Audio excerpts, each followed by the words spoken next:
Hello students, I hope you're all doing well. Welcome to another video from QuickStudy. This video covers business plans from topic 1.4, making the business effective.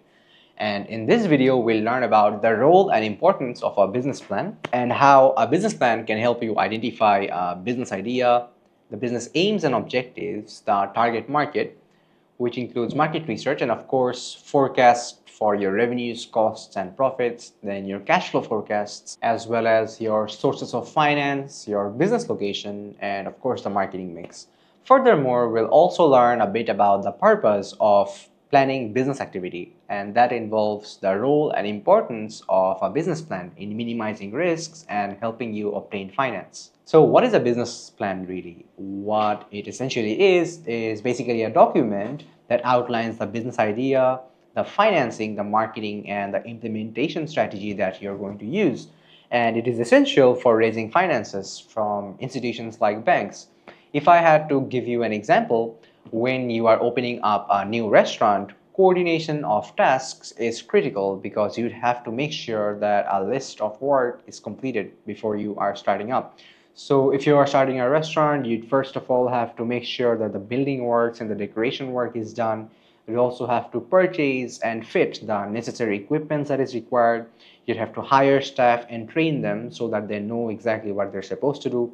You'd have to create a menu, print the menus, create a wine list and whatnot. And of course, you'd also have to arrange the food supplies and make sure that the payment systems are set up in place. So a business plan is basically a necessity for startup success. A business plan ensures that all of your tasks are completed before you launch your business. And without a clear plan, it's nearly impossible to coordinate the various tasks that comes along with starting a new business.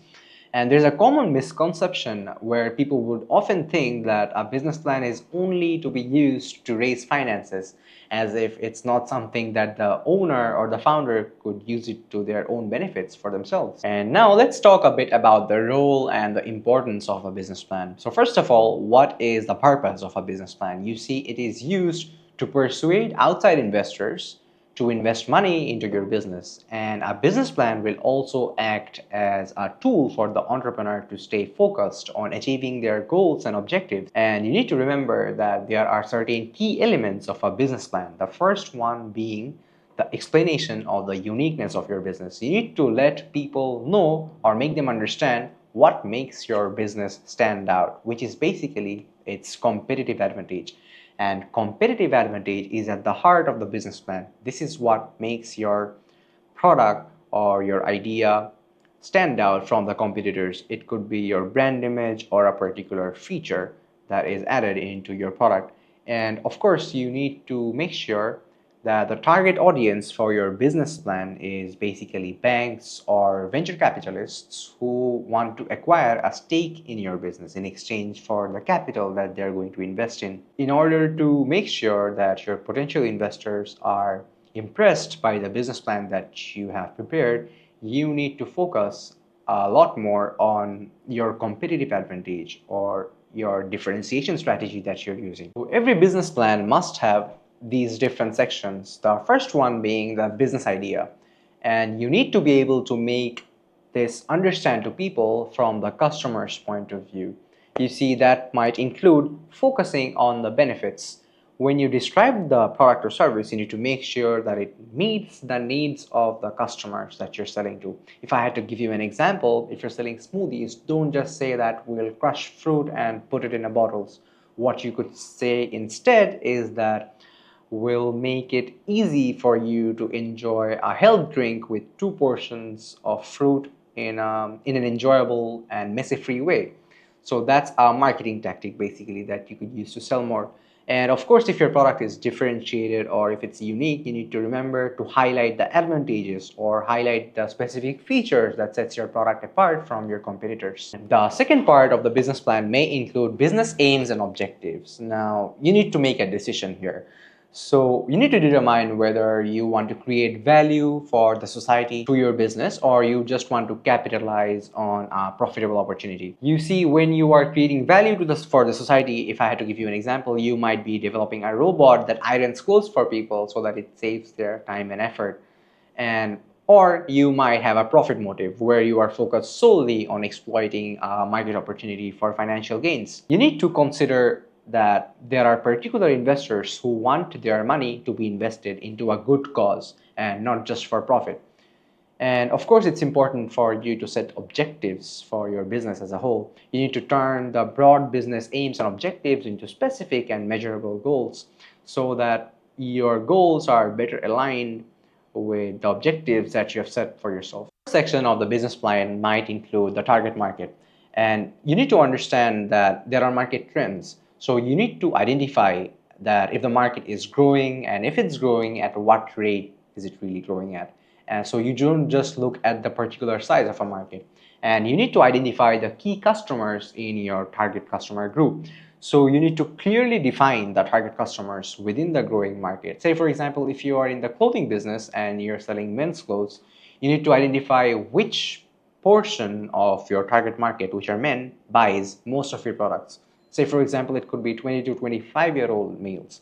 So using that information, you could develop or come up with promotional strategies that are much better or that will connect much better with your target audience, right? And of course, you need to use market research to gather this data. And it's much easier if you can use independent market research techniques, which relies on high quality. And you need to make sure that the sample size is large enough and so that the findings that you come up with from your market research is reliable and accurate. And the fourth section of the business plan may include the marketing plan. And that includes the communication strategy, which is basically the ways you plan to reach or engage with your target customers. And it may include methods such as using the social media or email marketing, advertising, events, and so on. And of course, you need to provide the cost estimates for each of the methods that you use in your business plan. And then there's a pricing strategy that you are going to set for your product or service. And you need to explain and justify the prices that you plan to set for your products or services. You'd also need to consider other factors like what prices are your competitors charging, or what is your production costs, and what is the perceived value of your product to the customers that you're going to serve. And sales forecast is an important part of this strategy because you need to provide at least a monthly sales forecast for the first 2 years. And you need to base your forecast based on the market research that you have done or historical data if you have got any, and reasonable assumptions about the market growth and the customer acquisition. You'd also have to forecast the revenues, costs, and profits. So when it comes to revenue forecasting, you need to use market research data to estimate the likely sales that you're going to make. And it also considers factors like the target market size, the growing trends of the market, and the pricing strategy that you're using. And when it comes to forecasting the costs, you need to break down your business costs into different categories. Since you have fixed costs like rents and salaries, then you've got variable costs like your production costs and your material costs. You need to make sure that all the potential costs that you incur are accounted for. And then for profit forecasting, what you're going to do is basically deduct the total costs from your total sales to calculate the projected profit. And then for break-even analysis, that is also an important factor that can help you identify when you're going to make a profit. So when it comes to break-even analysis, you need to determine where the break-even point is, which is basically where total costs will equal the total revenue. And new businesses will typically aim to break even within 12 to 18 months of starting their operation. And since we're talking about break-even analysis, of course, we need to understand the margin of safety as well, which is basically till what level a business will allow its sales to drop, because after that level, the business will start to incur a loss. And margin of safety is essentially the difference between the actual or the projected sales and the break-even sales. And the higher the margin of level of safety that you have, the more protected your business is. And cash flow forecast is another aspect of the business plan that is essential for managing the initial cash flow challenges, and that is true even for businesses that will eventually be profitable in the long run.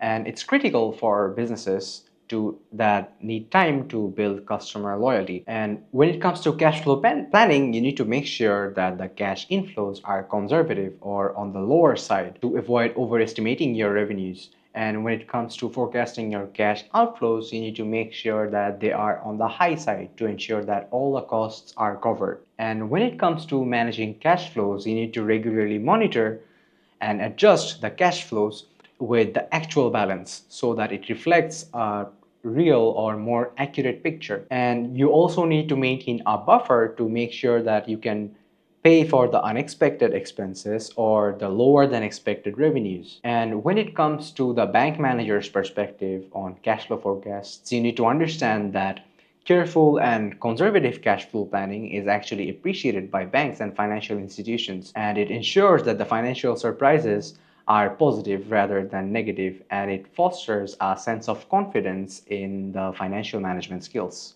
And another aspect of the business plan includes the sources of finance. And when it comes to the sources of finance, you need to ensure that most of the investments or as much investment as possible into the business should be done or made by the entrepreneur themselves. What it does it essentially maximizes the decision-making power or the control for the entrepreneur, and it also serves as a way to show the amount of commitment that an entrepreneur has towards their business. And when it comes to raising capital for your business, you should make a planned approach in a balanced way that uses a mixture of both short-term and long-term capital. Short-term capital is basically used to pay for operational expenses, whereas long-term capital is used to fund for growth and expansion of the business. And a mixture of share capital and loan capital might include using equity or share capital, which will offer ownership stake without any immediate repayment obligations, whereas debt or the loan capital will provide funds with a repayment obligation, and it often comes with additional costs of interest. All right, so another section of the business plan includes location considerations. And as we have studied in our previous chapters earlier, location considerations for a business could include affordability or other factors like proximity to market, proximity to labor and materials, and so on. So where do you really want to locate your business? Well, first of all, you need to determine if being closer to your customers is important for you. Next, you also need to consider if it's affordable for you. You need to understand if there are cost implications for that. And then you'd also need to check if there are any specific requirements for your accessibility and your customer base or for your operational efficiency. Now, you need to understand this. Affordability and optimal location might not be achievable at once initially, because as you start, the best location might be out of reach for you. And what you can do is basically start in a cost-effective place initially. Then as you learn to manage your expenses better, eventually you can move out to a more advantageous location for your business. And of course, the last but not the least important one in our business plan is the marketing mix. Of course, the business plan will be incomplete without this one. So what the business plan does is basically set out the objectives for our overall marketing objectives of the business and how we can achieve those goals. And if I had to give you an example for launching a new classy cosmetic product, so for the product in itself, it has to be of top-notch quality, and we really need to emphasize high quality and exclusivity in this case. And it has to be stunningly over the top that impresses the customers. And for the price, you would charge a premium price, which is relatively high, so that it actually reflects the quality and the exclusivity that you are offering. And of course, you need to make sure that the perceived value, which is basically pricing the product in a way that is in alignment with the customer's perceived value of luxury cosmetics, right? And then we have got the place. Place is essentially the distribution channels that you would use to make sure that your classy cosmetic product is easily available and accessible to your target customer base. So you'd probably target upmarket stores to enhance your brand image, and of course you'd need to make sure that is accessible to the affluent clientele that your target audience is, of course. And then we've got promotion. So what kind of promotion and advertising would you do? And what you could do is focus on classy fashion magazines to reach your target audience. And of course, you need to use high-end imagery to sort of make sure that your brand image is built on such grounds so that it reinforces the product prestige. And when you're writing a business plan, of course, there are certain benefits and problems that would come along the way. So one of the benefits of writing a business plan is that it forces the entrepreneurs to carefully consider every aspect of the startup. And what it does is it increases your chances of success. However, there is an issue with this. What it does is that it might reveal skills gap, which might prompt you to hire experts or seek advice when needed. And another benefit of writing a business plan could be that if your business plan is well written and well structured, it could attract competitive investment offers from multiple options. But the problem is it relies on having a written plan accessible, because reliance on memory can be risky. And of course, another benefit with writing a business plan is that it is a structured forecast, right? Which can help you prepare for a potential setback that you might face along the way. But the problem with that is that discrepancies between forecasted figures and actual figures will always exist, and the larger the discrepancies are, the more shocking it can be to the users of the business plan. And another benefit of writing a business plan is that flexibility in planning, it basically helps you to adapt to changing conditions, right? But if your plans are rigid, you won't be able to be as flexible, and it can lead to potential difficulties in changing or adapting to changing market conditions or unforeseen circumstances. And another benefit to writing a business plan properly is that you may have hired less staff according to the sales forecast that you have prepared, which can help reduce a lot of the risk.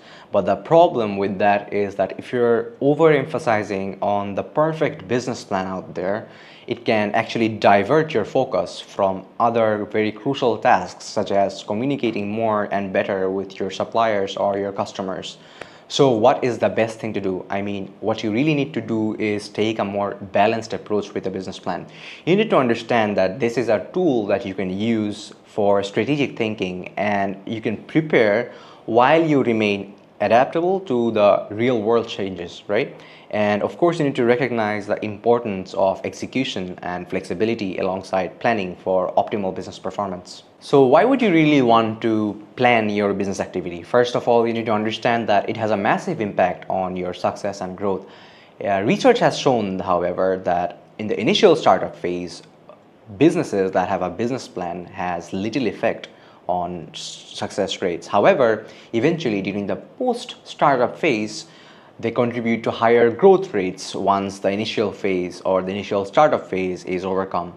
And what planning for your business activities will do is that it will identify and mitigate a lot of the risks for you, because a well-constructed business plan can identify potential threats that you may face along the way, and it could also propose strategies on how you can mitigate those risks or deal with the challenges as they come.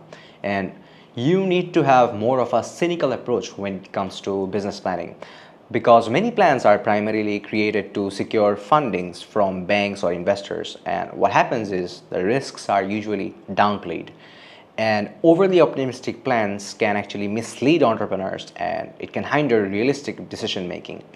And you need to understand one more important factor, that loan capital, raising investment or loan capital for a business is crucial. However, you need to understand that this is not the primary achievement. What you need to do is, after you have secured loan capital or investment, you need to use that capital effectively to generate profits for your business and make it more sustainable in the long run. And now I'd like to share with you some tips on how you can write a good business plan. So first of all, it has to be concise and clear. So you need to make sure that the potential investors can understand or grasp your business idea very quickly. And in order to do that, you could include a clear business summary, and you could mention on how you will be generating immediate revenues. And of course, you need to make sure that you use straightforward language throughout the entire business plan. And the second thing when you're writing a business plan is that it has to be specific. You need to determine how you will execute your business strategies effectively. And of course, you need to provide specific plans that you are going to use to achieve your goals, and how you can deliver on the promises that you're going to make to your investors.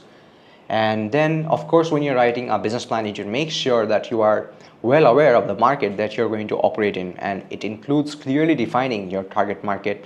You understand its size, its growth potential, and the surrounding competition in that market.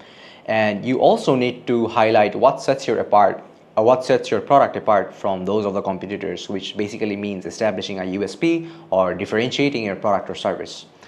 And last but not the least, when you're writing a business plan, you need to keep in mind that it has to have financial clarity, and it is probably the most important part in the business plan. So financial clarity means that when you are making the projections, like your sales projections or your cash flows or your projected balance sheets or your financial statements, you need to clearly outline how your business will be profitable. It also has to include the break-even point analysis, of course, and you'll be using your financial projections to secure funding and basically understand your financial position. And you need to convince your lenders that yes, your business is sustainable and you will be able to repay them back after or during a certain period of time. Alright, so you need to draw the right conclusions when you're starting a new business. First of all, you need to understand that you need to have a good idea and market understanding. So when you have a strong business idea that is rooted in understanding your market or the market needs along with the competition, you will be in a good place to start. And of course, you are going to need some personal qualities that are going to set you apart. So you have to build effective relationships with the suppliers that you deal with, or the buyers that you have, the retail buyers and the customers that you're dealing with. And you need to understand the role of a business plan. First of all, a business plan has to have utility and it has to be useful. So it basically clarifies the business idea that you have and it helps you attract investment. And secondly, the role of a business plan is basically to be careful. So you can't really let your planning distract you from doing the actual or critical tasks that is needed to be done in your startup. And of course, you need to have a proper balance, which means combining planning with the hands-on skills to ensure success. And in conclusion, I'd like to state that you should take a holistic approach with a business plan. And what I really mean is that a good idea combined with strong relationships that you've built with your suppliers, with your customers, and practical planning are vital for launching a successful business. And of course, you also need to remember that a business plan has to be practical. While it can be beneficial, a business plan should basically complement entrepreneurial skills as opposed to replace them entirely. Alright students, with that we have come towards the very end of this video, and to give you a short recap on what we have covered so far, we have talked about the importance and role of a business plan, which includes to identify the business idea, business aims and objectives, the target market, which is basically your market research. Then we have talked about forecast revenue, cost and profits. We've also talked about forecasted cash flows, and of course we've talked about sources of finance, business location and marketing mix. Furthermore, we have also discussed on the purpose of business planning activity, which includes reducing the risks and obtaining finance. And students, I'd like to thank you for watching this video, and if you've liked this video, do subscribe to our channel since we post regularly on different topics and subjects that can help you ace your GCSEs. And also, for more information on our online one-on-one tutoring services, do visit our website at www.quickstudy.uk. Thank you.